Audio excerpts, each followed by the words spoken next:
சாதி குறித்து கனிமொழி பேச என்ன தகுதி இருக்கும் என்றும், அப்போது ஏன் தூத்துக்குடிக்கு ஓடினீர்கள் எனவும் பாஜக மூத்த தலைவர் தமிழிசை சவுந்தரராஜன் கேள்வி எழுப்பியுள்ளார்.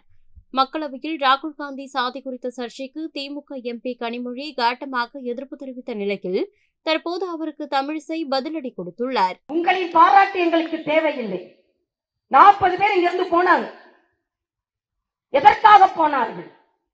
இன்னைக்கு சொல்றார் கனிமொழி அவர்கள் சொல்றார், ஜாதியை கேட்கிறது, ஜாதியை கேட்கிறது தான் உங்களுக்கு பிரச்சனையா, பெருமையா?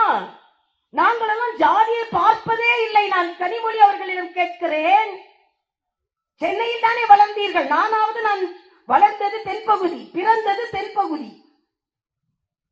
எந்த தொகுதியில் வேணா யார் வேணா நிக்கலாம், அதுல மாற்று கருத்து இல்லை.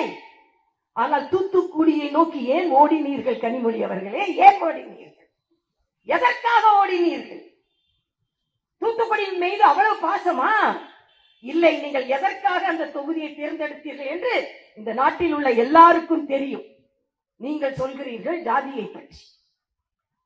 ஆனால் ஜாதிக்கு ஒரு மாவட்டம், ஜாதிக்கு ஒரு அமைச்சர் என்று வைத்துக் கொண்டு ஜாதியை பிரித்தாள்வது நீங்கள் தான்.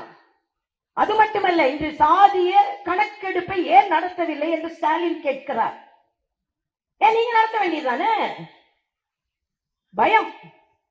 தெலுங்கானால, பீகார்ல நடத்தினால் கூட உச்ச நீதிமன்றம் அதற்கான சதவீதத்தை ஏற்ற முடியாது என்று சொல்லிவிட்டார்கள்.